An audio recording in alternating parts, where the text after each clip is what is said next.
And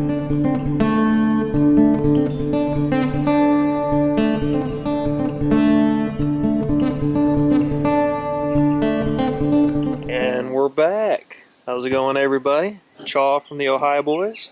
Got Zach as well. This is going to be our podcast episode debut.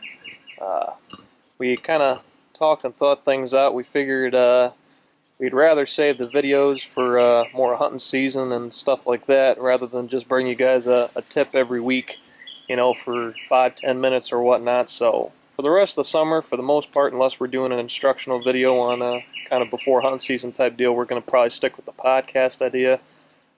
In the future, we'll probably have some guests on. We'll bring up topics from deer, turkey, waterfowl, elk, whatever. And I think it'd be kind of a fun way to, go about stuff throughout the summer and kind of get our message across a little bit. So, what do you think, Zach? What do you want to bring to the people today?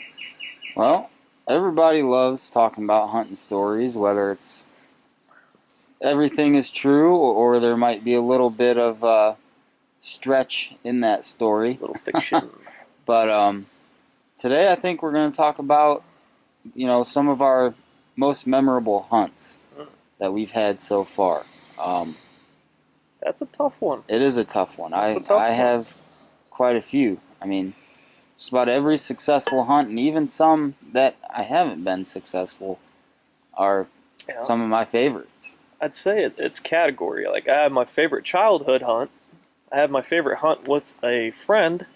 I have my favorite solo hunt. And my favorite failed hunt. So I got about 4 categories there. Well, let's bring it on. Okay. Let's talk about it. Favorite childhood hunt. I guess it'd probably have to be my very first deer. As a kid, I was a little bit obsessed, I guess you could say. I would, as kids, me and my brother, we'd play down in the basement with Nerf guns, one of us get on all fours, pretend we're the deer, and I mean, my Nerf kills were up in the hundreds before I killed my first deer. So I had quite a kill streak going with the old Nerf gun.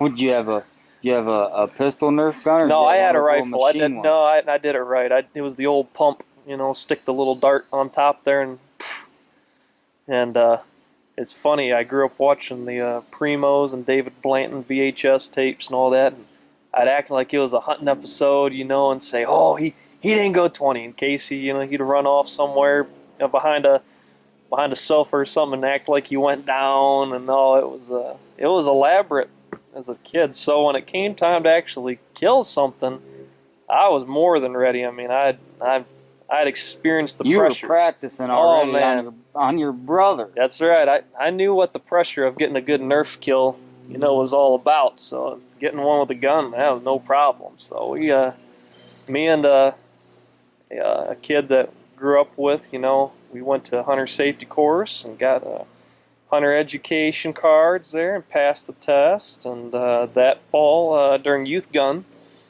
took a Remington 870 20 gauge youth model out, smooth bore with some Remington rifled slugs, and we were going to go get us something. And I was hunting with my Grandpa T, and so we went down in southern Ohio. This was down in Tuscarawas County where we used to live, and I've been out during bow season, gone with my Grandpa T a couple times, and Lance, his son, and we just got to tag along with them and got ready. And when gun season came around, it was kind of my turn. So we set up this blind right in the bottom of a hollow. There's 2 ridges up along either side. We were down in the bowl, and I remember we were sitting there in this blind, and my Grandpa T, he took a deer calendar, cut out a silhouette of a deer, and he put it there and taped it up against the wall of the blind, and he said he was going to point to wherever he wanted me to aim on the deer. As a kid, that's smart. It is. As a kid, it's a good idea, and so I'm sitting there, and it's probably 2 hours had gone by, and previously that day we had gone out and seen a piebald 8-point. That's neat. That was neat. As a kid, really cool. I had no idea what it was and didn't really understand how special that was until I grew up But so this is the second day, and we're sitting there, and a couple hours have passed, and all of a sudden we can see a herd of does coming off, heading this way. So we're like, all right, here we go, and knees are shaking. I can't believe they can't even hear my knees buckling. So I'm all excited. And the doe, I think the first one, I was an opportunist. So the first one that got right, I shot it. I don't know if it was the biggest one in the group or not, but if it was brown and it was broadside, I let the old lead fly. So this doe come in at probably 30 yards broadside. Put that old white bead right there in the midsection, right behind the shoulder, and let her squeeze, and ba-boom. So doe runs off and goes up the hill, and I saw it crash, man. I went nuts. I mean, I'm hooping and hollering, just acting a fool out there, man. I was pumped. So How old were you? I was 9 when I got my first deer. So I was pumped, and from then on, I never looked back. It was dropping all kinds of critters after that. So it was, I'd say that was probably my fondest memory, because back then they didn't have the telephone check-in like they do now. Yeah, back then you had to go to a gas station or some type of check-in place, and which was fun. I missed that was the best part. I wish they still did that here in Ohio, but I missed that. So as a kid, it was when fun. you'd go there, you'd have truckloads of deer, and everybody's sharing their stories. Yeah, it was like a Super Bowl party. Cool. It was neat. Everybody was there with their kill, telling their stories, and that's what I miss. I think I've seen as a kid, as everything has gone toward social media and Instagram and stuff, I miss those like tailgate parties that you used to have with the guys at the check-in station, because everybody you'd go from truck to truck and see what they got and hear the story and whatnot, and it was just fun that way. There wasn't no posting or any of that. It was just good times, and so that was memorable. And then I remember we had a deer chili when we got back. At Grandma nothing T's better house. than fresh meat. No, it was from the woods special. to the grill. That's right. Can't beat that. It was special. The nice thing is too, it's where it's coming from. You know it's fresh. Uh-huh. Well, I guess I got a lot of cool stories too, and a lot of things that are very special to me. Mm-hmm. And I killed my first deer when I was 11, I believe. Yeah, I was 11, and I killed a little 8-point, and I started hunting with my uncle, which is my grandfather's brother, and he's the one that I would say really got me hooked into hunting. And I started hunting with him when I was 8, and it took me 3 years till I finally got my first one, but I shot my first buck with a muzzleloader during youth gun season. But I don't think that's my most favorite as a youth, because the year after that, I was 12, and I shot a 19-pointer. No, I scored 173 non-typical. There we go. The prodigy child. Yeah. The thing that was cool about that was it was on the exact same date as I shot my very first deer. And it was November 22nd, 2009 is when I shot the 19-pointer. Oh. And, that just the way that weekend unfolded, the luck was on my side. 2009, that was my first. Yeah, that was the year I killed my first deer, so that's cool. All right.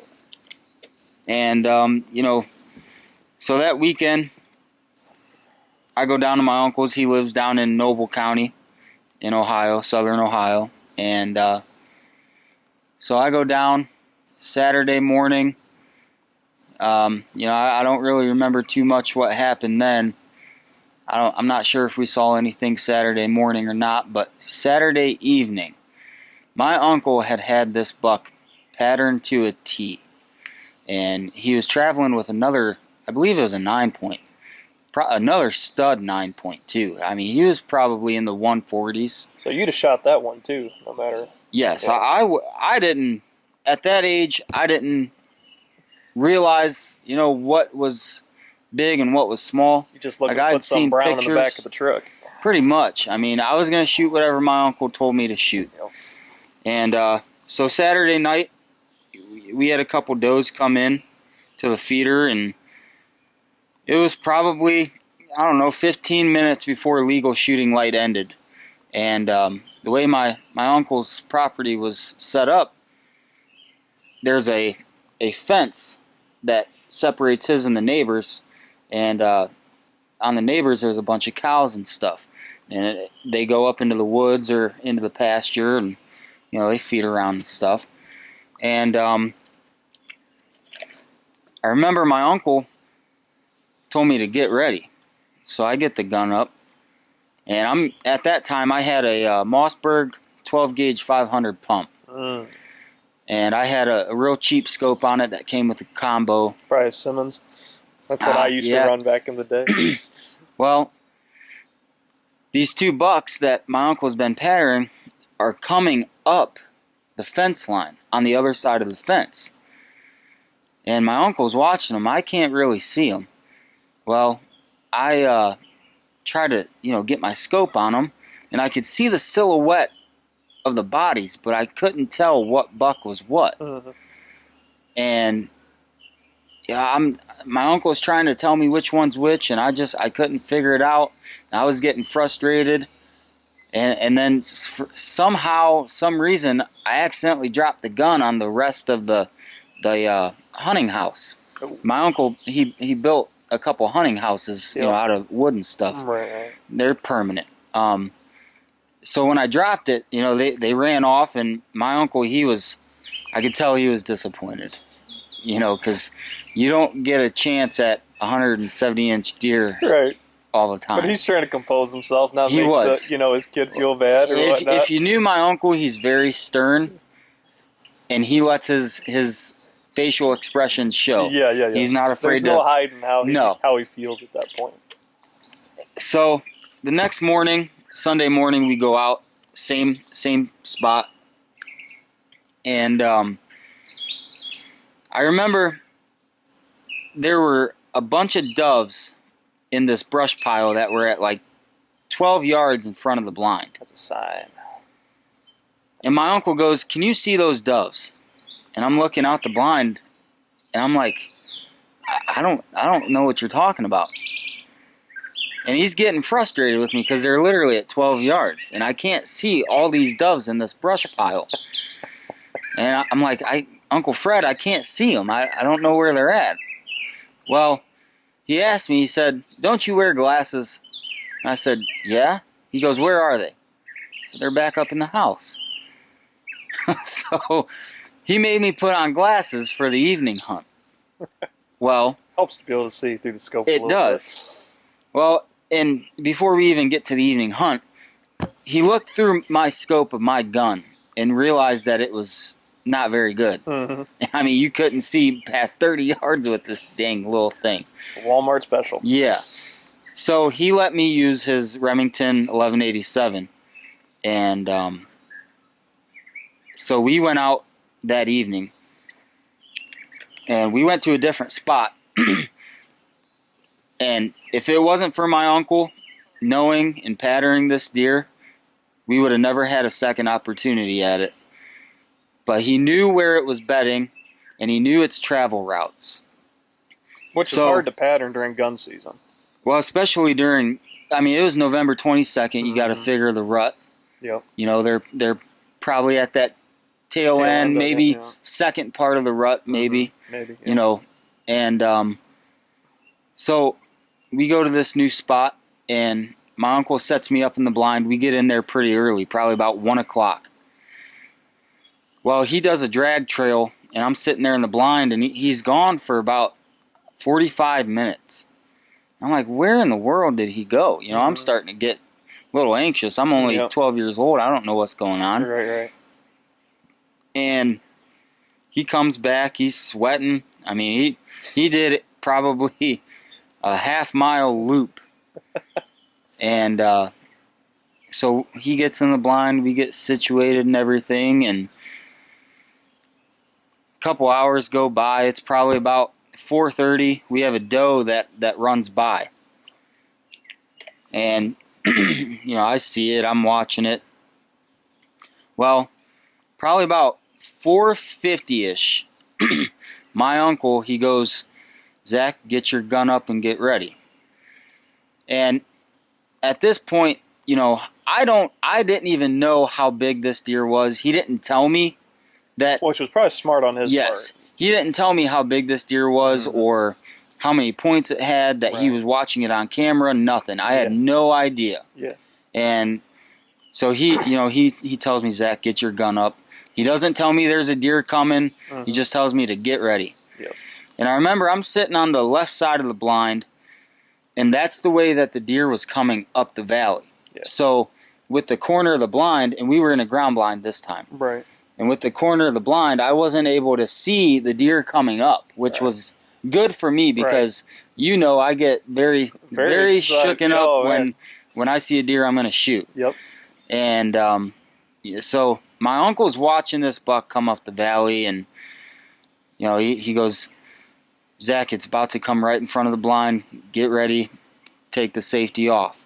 So I take the safety off, and as soon as I see the deer, I remember I saw his rack, and it was just one of those really split instant moments where, okay, I see the rack, it's a buck, my uncle wants me to shoot it, so I'm just going to get ready.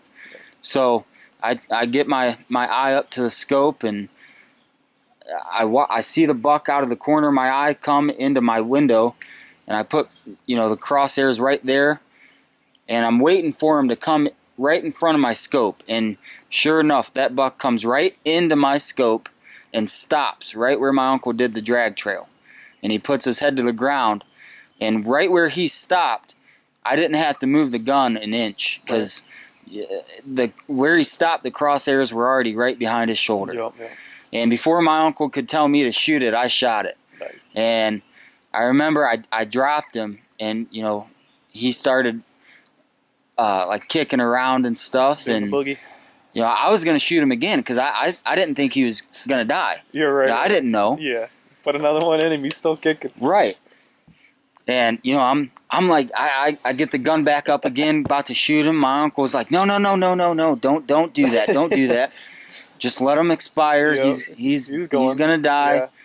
And after that, you know, me and my uncle, we start high-fiving and stuff. And at that point, I still didn't know how big this deer was. And so what we did is we packed up all of our stuff.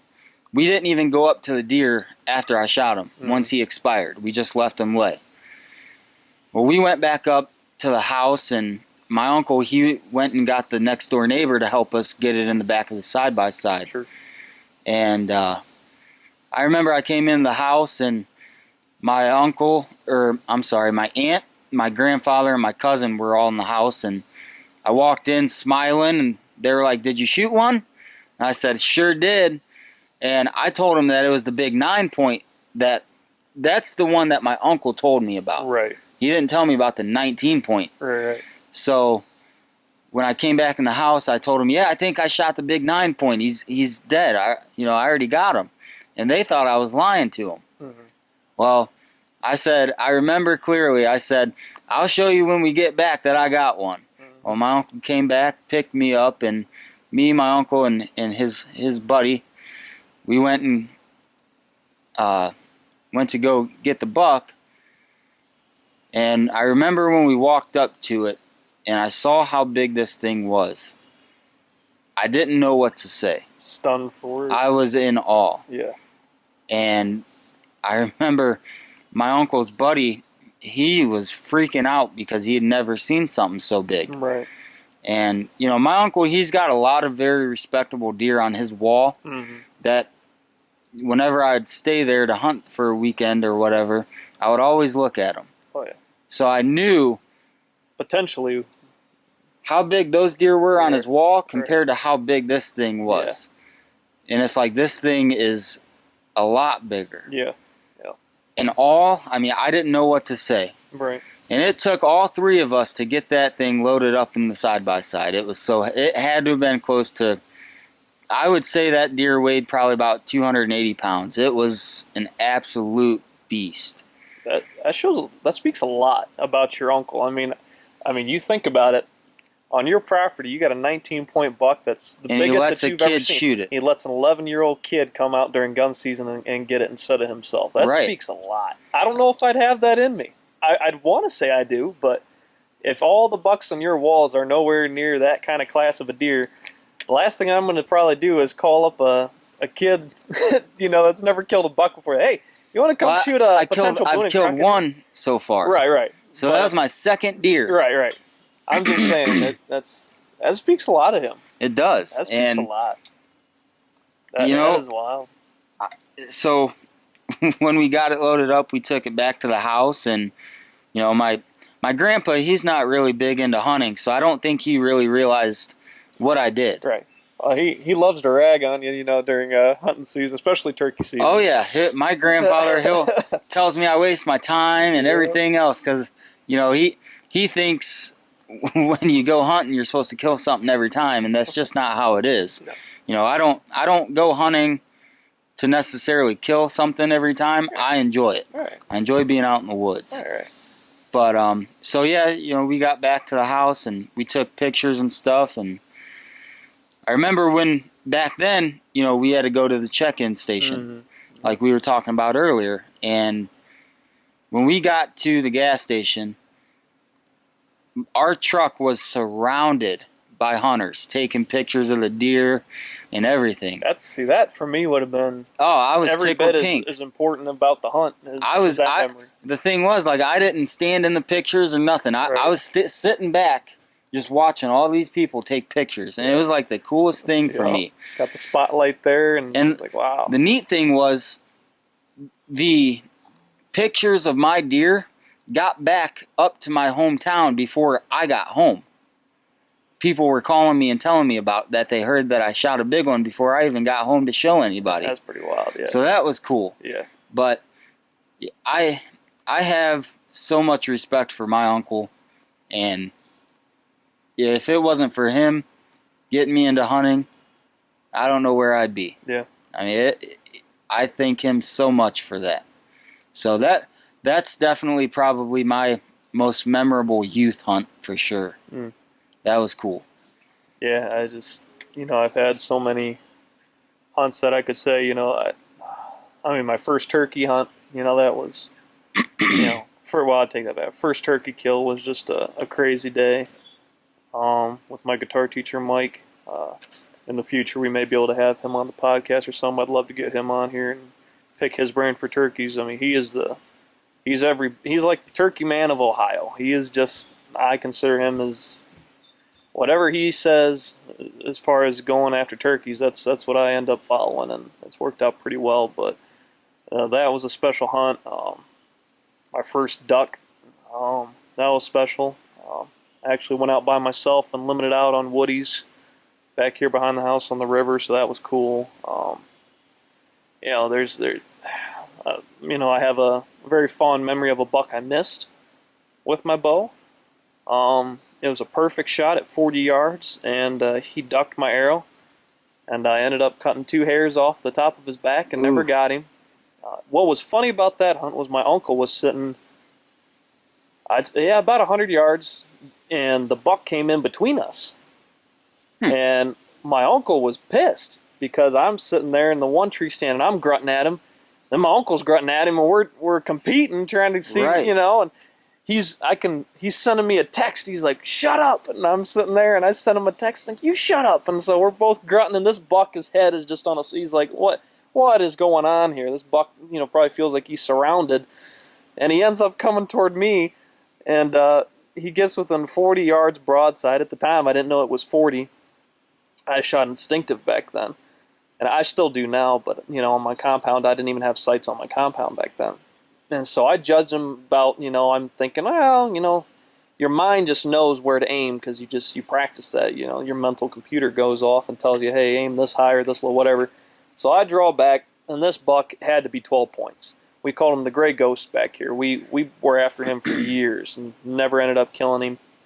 He died of old age. We found his dead rack years ago that the squirrels had eaten up, but so I draw back, and he's at 40, and I stop him, and I could see that arrow, and I send it. And it's funny, everything is just in slow mode once you release that arrow. And I can see as that arrow's halfway to the deer, oh man, it's going to be perfect. That is a pump house shot. And I see that deer's legs drop out, and I see that back just drop. And that, I mean, the feathers brushed his back as he's ducking. He got out of there, ran out to 80 yards, and is just looking back like, what in the world? And that was something, because it was fun. Not only was I trying to battle the deer, my uncle and I were trying to out-call each other, like, hey, try to get this deer to come. So that was kind of neat. But I think our first deer kill together, that doe, was pretty cool. That was an exciting hunt. I don't care what anybody says. I shook. It's just as exciting shooting a doe as it is to shoot a 140-inch deer. Absolutely. I mean, I get, it don't matter what it is for me, whether it's a doe or a buck, I'll get buck fever. I think that hands down was probably the biggest doe with a bow I've ever witnessed get shot. And it was funny because it was early season at a farm that first weekend of the season. First weekend. It was our doe spot. A farm that I don't think we're probably not going to hunt anymore in the future just due to some other people moving in and taking over. But back when we had it to ourselves, we went out, and I remember you drew back on this doe later in the evening, and she stopped and looked at us. Probably, you held that bow back for over a minute. I would say it was close to 2 minutes I held my bow back, and where she stopped, there was a bunch of brush, so the only thing I could see was her neck up. Right. And, all of her vitals were covered. And there were, I think, 2 or 3 other deer that were at the corn pile. There were. So, and they were looking too. So eyes on you. And, I couldn't move. There was nothing that I could have done. And eventually, after the minute and a half, 2 minutes, they finally looked, I think they looked back into the woods. Mm-hmm. And I was able to let my bow down. I was starting to get worried because I could see your muscles just starting to shake from holding all that poundage. When you're pulling back 70, I think that bow was set at 72 pounds with a 75% let off. It's kind of hard to keep that bow back. Yeah. Mm-hmm. And so they looked back. I was able to get my bow down, and finally she took a couple more steps, and I drew back again, put it right where it needed to be, and released that arrow. And I mean, I remember we were giving each other high fives and hugs and everything else, and that was just the way it unfolded. That was pretty cool. Oh yeah, that was definitely the biggest doe that I've shot. Oh, she was a cow. She was a cow, and I remember we kind of got nervous because you were shooting Luminox at that time, and you were shooting Swackers. Yeah. At that time, I do believe, and it was a good shot. We were able to see the light of knot go, and she was at 24 yards. 24, 25 yards. Yeah, 24 yards. And so she ran in this corn and went into this grove of pines, and we couldn't hardly find any blood. I mean, there was like no sign. So there was blood, but it wasn't quite a bit as you would expect for that kind of a shot. Yeah, it was just drops here and there once in a while. Right. And they weren't big drops. And I remember we got kind of nervous because, at that time, I don't know, what's the cut diameter on those Swackers? Is that... Well, with the Swackers, they open up when they get inside the deer's chest cavity. Right. And so you don't really get that entrance. You have about an inch cut at first, and then it opens up to a 2-inch. Right. So, the exit's obviously going to be bigger than the entrance. Right. But yeah, I mean... She ended up not running too far. I think she ran 80 or so. About 80 yards or so. Piled up, so that was... I remember the drag was the worst part. Oh, my goodness. And it's another reason why I think we don't like hunting early season as much. We were getting eaten alive by mosquitoes. Yeah, it was bad that year. We were sweating, both of us sweating like pigs, and where the deer lied, where she fell, we probably had...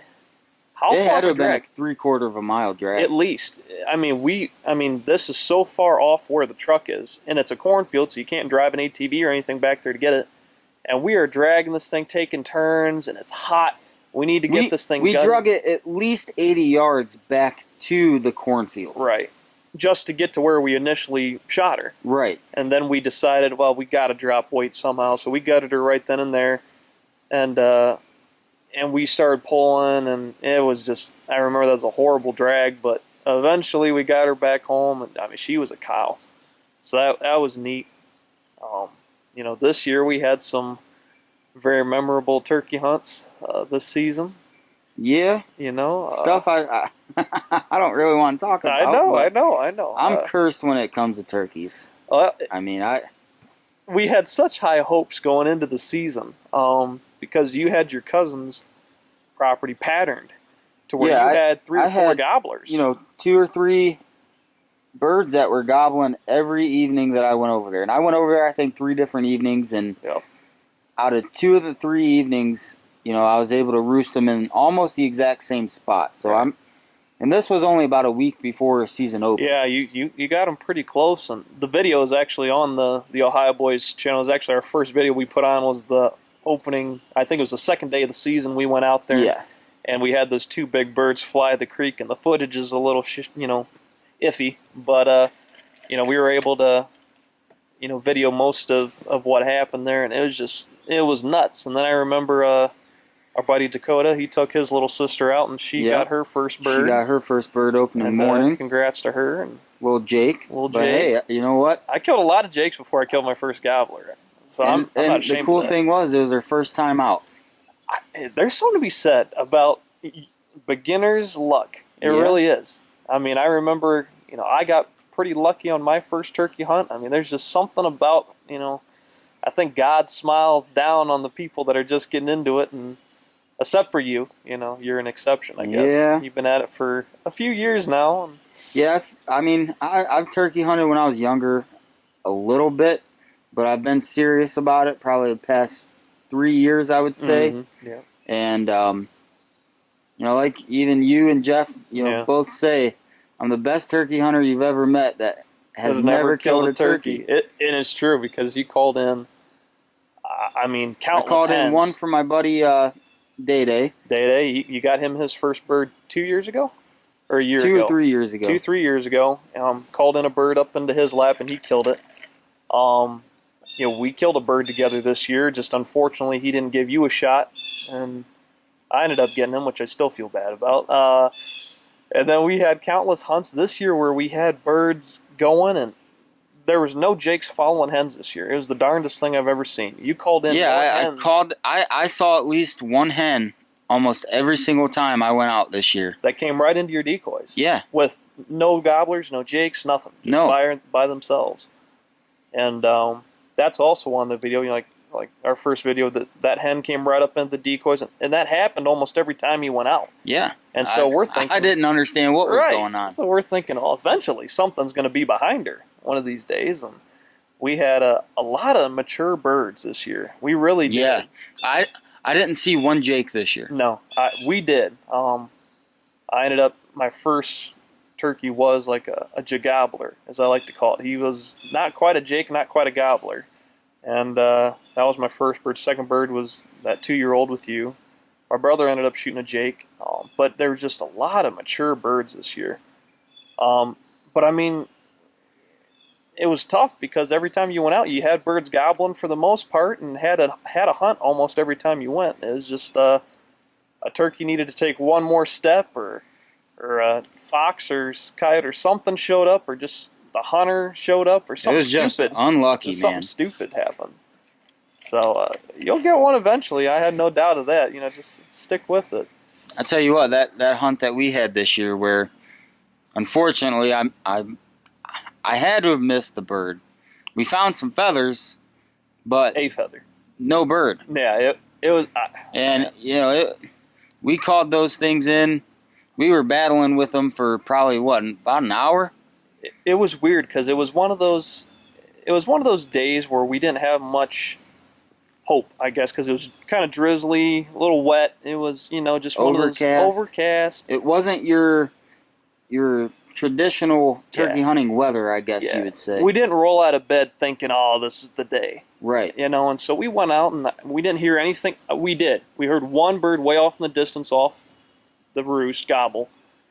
And we decided, I think it was probably around 8 o'clock, nothing was working where we were.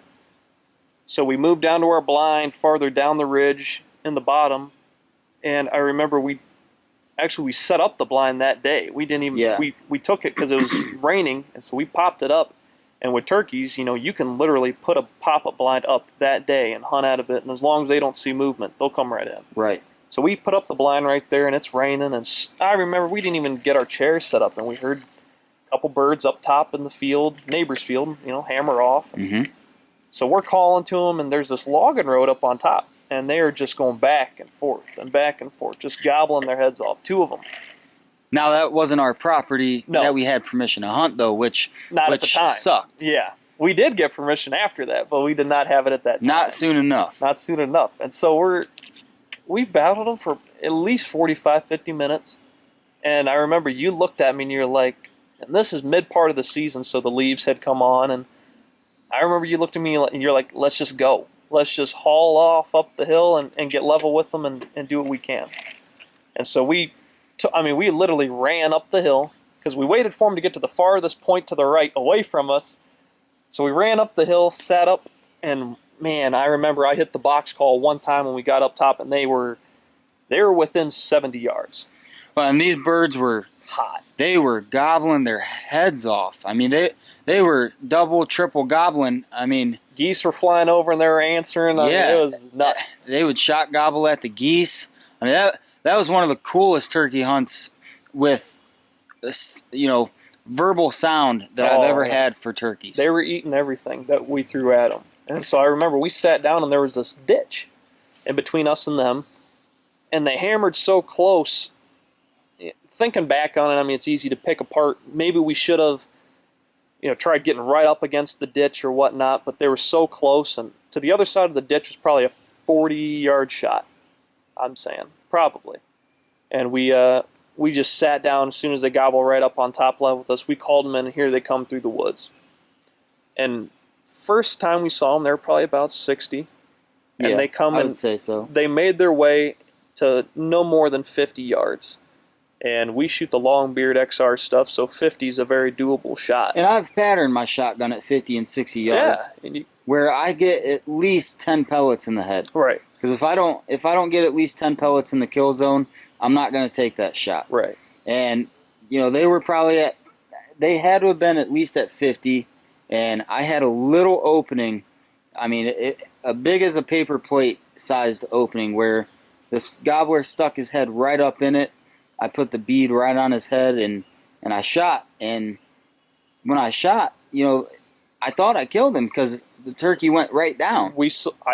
Looking back, and the reason we took that shot at 50 was because they were coming to that 40-yard mark, but I couldn't tell if it was a fox or a feral cat or something showed up, and they started to alarm putt. Yeah. And I remember I had a fan with me from a previous bird I'd taken years ago, and I stuck it up, and they were looking at me for a little bit, like it kept them around for a couple seconds, but that fox or feral cat got them nervous, and they started alarm putting and turned, and the first one walked away. And so it was either take that 50-yard shot or nothing. Right. And that's the first turkey that I was ever able to shoot, or at least get a shot at. Right. And so, like Zach, like he was saying, he shot, and the bird's body went down toward the ground, and we saw wing flopping. So I'm like, oh, he dropped him. Wonderful. So we go running up there, and there's one wing feather hanging out and no bird to be found. And we're just like, what the heck? And we're looking all over. There's no blood, nothing. Just one feather there. And looking back, what happened was I think he slipped when you shot. I think it scared him, and he slipped, like he tripped over something. It was pretty wet, and I think he slipped and fell down and then took off running because, next day or even that day, we called him back. And they were it was that day. That day. And after we shot, about 45 minutes later, they didn't go maybe 150, 200 yards from where we shot them. Right. And they started firing right back up. Mm-hmm. Like nothing happened. We called them up again. It's just they would not come out from behind a wood pile for us. And that goes to show. Turkeys, just because you fire a shot, they'll run 100 yards and they'll stay in that area and they will get fired up again, and you can call them back. Gunshots mean nothing to turkeys. movement does. If they see movement, that's what gets them nervous. And we even ran after the birds thinking we dropped one. And I know the one saw us for sure. Yeah, because he wasn't too far off. No. And we watched him walk off. Yeah. And that was probably the one we ended up shooting at because the first one probably got out of dodge first. And you know, it's just a weird hunt. But yeah, I mean, I hunted at that same farm several times after. And, I mean, me and Jeff, last week of the season, it was my last day to hunt. You know, we caught a bird probably 350 yards away. He flew over a river to get to us. Yep, just like the first day. And now, you know, this time we were set up on that logging road where those turkeys were strutting back and forth because we had gotten permission halfway through the year for that farm. Right. And so we're setting up right on the edge of this logging road. And we sat there all morning because we knew, you know, as many times as I've been over there, that's where those birds were. They would come through there sometime throughout the day. And we're sitting there, and it was the first time of the season where it was your usual turkey hunt where they'll gobble on the roost, they'll gobble a little bit once they hit the ground, and then, you know, they'll get with the hens, they'll go silent, and about 10 o'clock they'll pick back up again, which is exactly what happened. And this was the only bird that fired back up, and it was like right at 10 o'clock. And so we get set up where we want to be. We have good cover. You know, I got a bunch of underbrush and thick stuff to my right, and the logging road is right to my left. So when this turkey comes out of the thick stuff, I got a perfect shot right down the road. Well, we call this bird all the way across the river. He flies over. He's gobbling his head off all the way in. He comes all the way across the crop field into the woods. He probably came around this little ridge, I'm guessing. I couldn't see over into the little valley, but he probably came around the ridge and up, and I could see the thick stuff moving as he was walking through it. And Jeff was with me, and he was sitting behind me about 10 yards and left of where I was sitting. And he could actually see the bird. Yes. Jeff saw the bird. And with Jeff's view, that bird was right on the edge of the thick stuff, probably about a foot in, and I couldn't see it because it was so thick where I was sitting. Right. And if that bird would have took one more step, I would have been able to shoot him. And he would have been at 20 yards. Yep. And for some reason, he didn't like something, and he turned around, and he didn't really alarm putt, but he putted. It wasn't that. There's a difference. Yeah. There is. He made the sound of, I'm leaving now. Yes, I'm leaving. If you're here, come with me. Right. But what I don't understand is, why did he come all that way and stop right there? You know, if Jeff could see him, here's my thoughts, and, you know, we've talked about it. You know, me turkey hunting, I've killed probably more turkeys without decoys than I have with. You know, that's just my experience. Unfortunately, it's hard because some turkeys, they'll see decoys and they'll hang up. And then there's some turkeys that will see decoys and they'll run right in. You know, Dakota's sister, you know, they had a decoy out and that turkey came in and, you know, attacked the decoy. You know, some turkeys eat it up, some hang up. And that turkey probably could see down the logging road. Because if Jeff could see him, he could probably see down that road to some extent. And he's thinking, you know, turkeys can pinpoint where calls are coming from. They're very smart. And that turkey's probably looking, and he said, all right, I know that call came from right here. I'm looking down the logging road. I don't see the hen. And the woods were pretty open, too. Yeah. I mean, there wasn't a lot of underbrush in the woods yet. So he's thinking, okay, I know she was right here.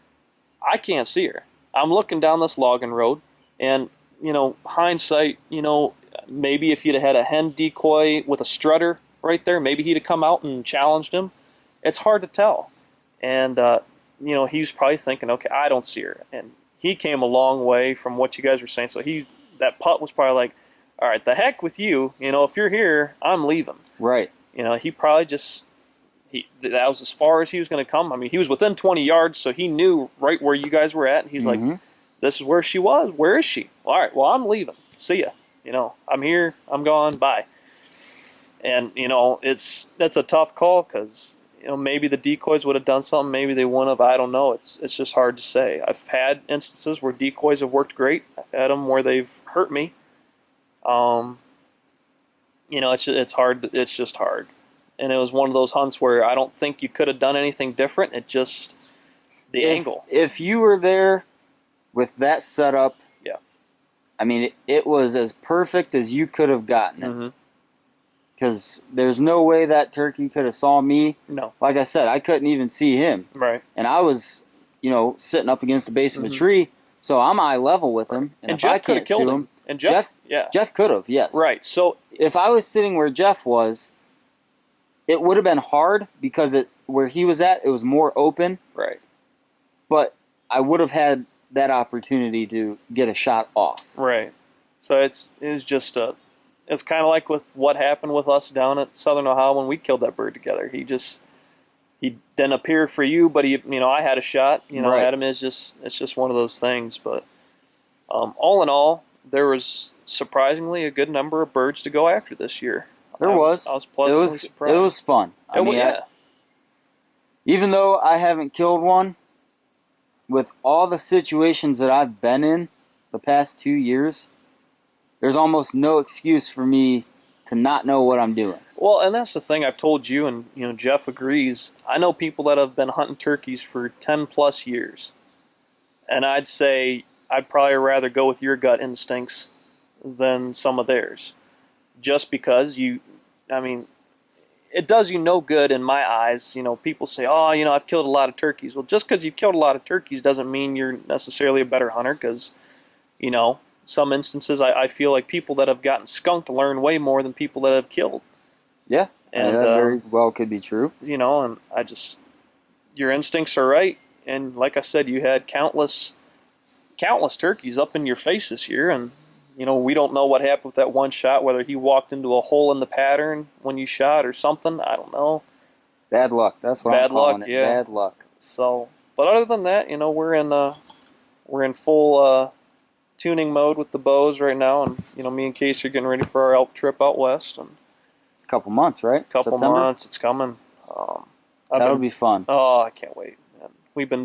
I've been doing endless piddling and screwing around with the fletchings and all, and yes, I have started to shoot some tack vanes, some plastic.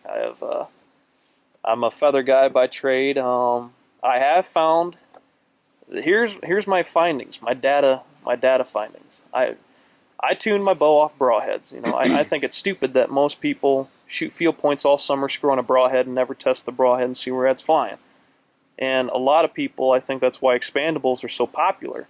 Because expandables, there's no doubt about it. You can have an untuned arrow, screw on a Rage or a Swacker or whatever, and they're probably going to fly the closest to a field point as you can get.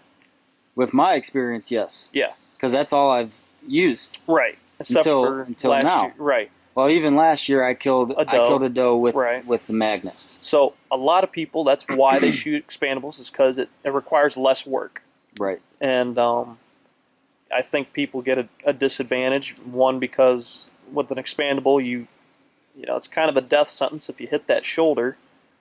In my experience, from what I've heard from other people, some people have made success going through it, but it's just not high probabilities. And once you get a tuned arrow, fixed blades fly just as good. And I've found that my feathers are a little more forgiving with my broadhead flight. Not by much, but a little bit more. And so I'm going to take feathers and I'm going to shoot, if an elk comes in from 50 yards and in, I'll use feathers. And if they're, 50 and out, I'll probably use a tack vane, because the tack vanes, I've noticed, cut the wind better. And if it's raining, obviously, tack vanes are going to be the way to go. But I've piddled with all kinds of different feather lengths and, sizes and shapes, and I don't know. It keeps me busy throughout the summer months. And if you guys, like to tinker around with your arrows and bow setups like we do, we got introduced to all this stuff by watching the Ranch Fairy on Mhm. YouTube. That guy is very smart when it comes to this kind of stuff. And he's a smart guy, but he had the opportunity that not many people do, is because he has an endless supply of wild hogs to test all this product on. Absolutely. And I'm not going to sit here and say you cannot go to Walmart, find a light arrow, screw on an expandable, and kill deer. You can. Yeah. I mean, for years, kind of back when I first started bow hunting, my go-to was a NAP Thunderhead 100 grain. I shot gold tip at that time, and I did shoot feathers, but I didn't broadhead tune or anything when I first started. And I used to preach. I thought it was stupid. People shoot past 20 yards because your accuracy beyond 20 with an untuned arrow is just pitiful. Oh, and we didn't know back then. And we either. didn't know. And I just thought, hey, it's unethical to take anything past 20.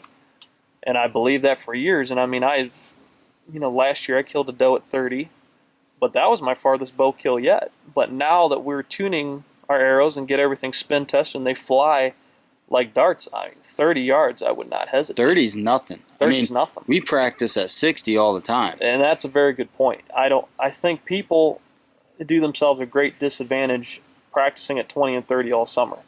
Well, and another thing too, a lot of people are like, "Oh, why are you practicing at 60 yards? You shouldn't be shooting a deer at that distance." No. Well, we're not. We're not. But my eyes, if you can hit, that dot at 60 yards, I don't want to take a shot no more than 40 yards. No. And 40 yards is my comfortable range, 40 and in. Yeah. But if I can hit that dot at 60 yards, which is all my pins go down to because I used a 5-pin sight. Same.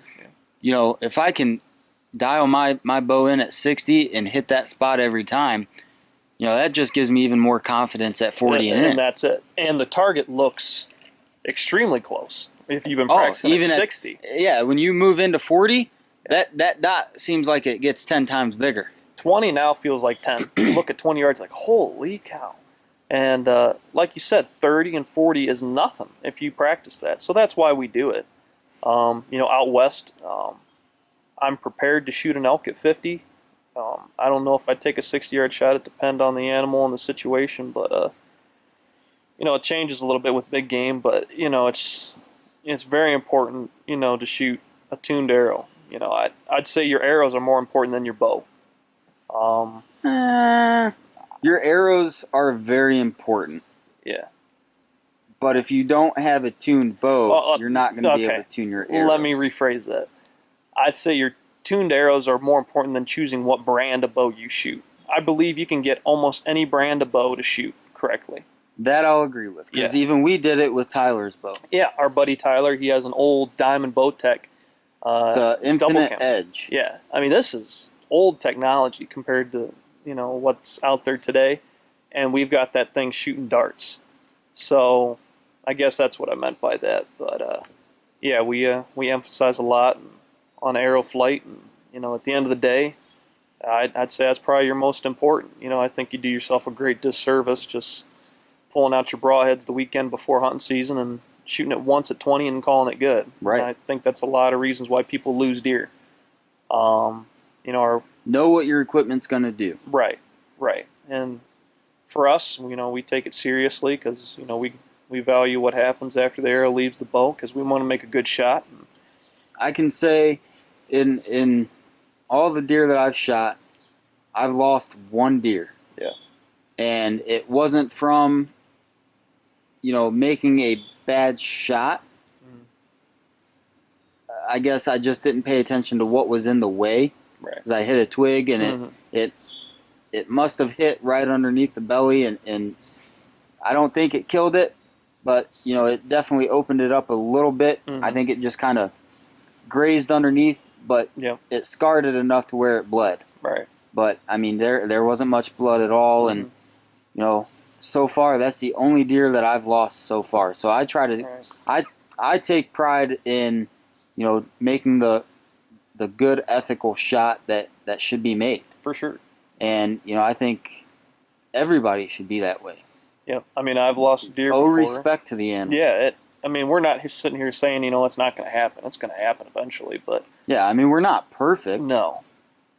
I do, I talk about deer. My brother, Casey, his first deer he went after with a bow, he ended up not finding. And I kind of feel responsible to a point because, again, back then we used light arrow setups. We didn't broadhead tune, none of that. And he hit a deer in the shoulder, which should have been a no-brainer kill if we were shooting a heavy arrow that was tuned. Mm-hmm. No doubt. I think back then he was shooting low. He may have been shooting 400 total. I mean, it was low. Grains total arrow weight. Maybe not even that. I mean, it was low. Very light arrow. And I remember it hit that deer and it wasn't tuned and deer runs off. And I think he may have got a couple inches of penetration at the most. And it was just not a good shot. It was a good shot, but just the performance was not what we wanted to see. And, looking now and watching a lot of Ranch Fairy videos online, and I'm shooting right now about 550 total arrow weight, which is the heaviest I've ever shot. But, we're very confident. Now I aim for the crease. I aim for up against the shoulder. Right. Because if we hit the shoulder, no factor, it's going to blow right through. You're at least going to get enough penetration that it's going to kill that animal. Oh, I'm no doubt in my mind our arrow setups out to, I'd say even at 40, we hit that shoulder, we're still getting a pass through just because of all the weight and how tuned our arrows are. And we've sacrificed speed slightly, for penetration and arrow efficiency. But then again, like the Ranch Fairy says, yes, your speed might go down, but your penetration's going way up. Mm-hmm.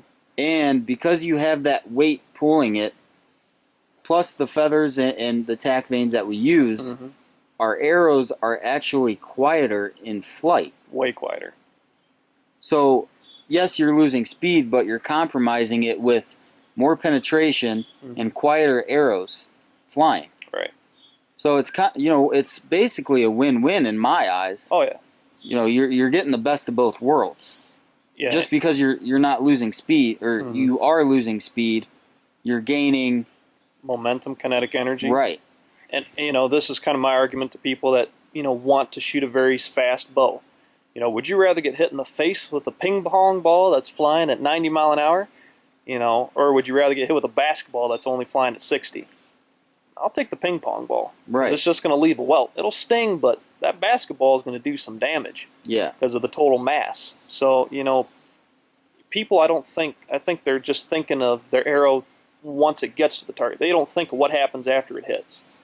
And for me, I'm just concerned about what happens when the arrow reaches its target. I don't care if it reaches it fast or slow or whatever. I just want to see what happens when it gets there. So I think a lot of people are misguided with the industry, and a lot of these. I think the target world has merged into the archery hunting world, and they're very different. Very different. Your target archers shoot light, fast arrows. Those have no place in the hunting world. Right. They don't. I'm sorry. These target archers, I think, do a big misservice to people, because they show that, and then they go out and what they don't show you is all the tuning that they're doing and all this stuff, and they go out on their videos or hunting shows or whatever, and they're shooting deer at 80, 70 yards, and people are like, oh, it must, they don't show them knock tuning or squaring up arrow shafts or doing all this work. Some do, but not all. And I think people walk out thinking that they can do that with the Walmart setup, basically, and they lose a lot of deer to it. So I'd encourage people to put in the work, and if you can't, go with a crossbow. There's nothing wrong with There's nothing wrong with a crossbow. If you don't have time, if you work 2 jobs and you just once in a while get to go out and you don't have a lot of time to practice or do your gear, run a crossbow. If it's legal. If it's legal. I mean, not all states are legal with crossbows, right. But just do it for yourself and for the respect of the deer. For sure. Really, I mean, if it's legal in your state and you don't have a lot of time, yeah, use a crossbow. There's mm-hmm. nothing wrong with that. Nothing. It's still archery equipment. Yep. You still have to get it in bow range. Yep. But if you do have time, try it. Yep. Go watch his videos. Do what we did. It'll help you tremendously. Yeah. Your confidence will definitely go up. Yes, absolutely. I mean, I've had bow issues with trying to get broadheads to fly for the past couple years, and I don't know if it's the bow, whether it's, I know it's definitely the arrow tuning that we've been doing, but this Matthews that I have now, it's the VXR28. I shoot it lights out, and I've never shot a bow this good, especially with fixed blade broadheads. And again, we use the Magnus Black Hornets. We don't use the Cerazer, but I'd like to try it. I'm sure I'll probably get a pack and try them out. I think I'm going to use those out west for elk. But I mean, you can see in our one video, our arrow tuning video, we shoot at 50 yards with the broadheads, and we nail the bullseye both of us first try. I mean, it's impressive, what a little work will do for you. That's probably all we're going to talk about here today. We're going to go to a couple spots today and put out a couple cameras, and I realize it's only June 24th, but here's our reasoning behind that. Well, we're going to state land. Yes. And we hunted it last year a little bit. We saw a couple nice bucks there. Found a couple nice sheds. Enough to make us want to come back and try it. Right.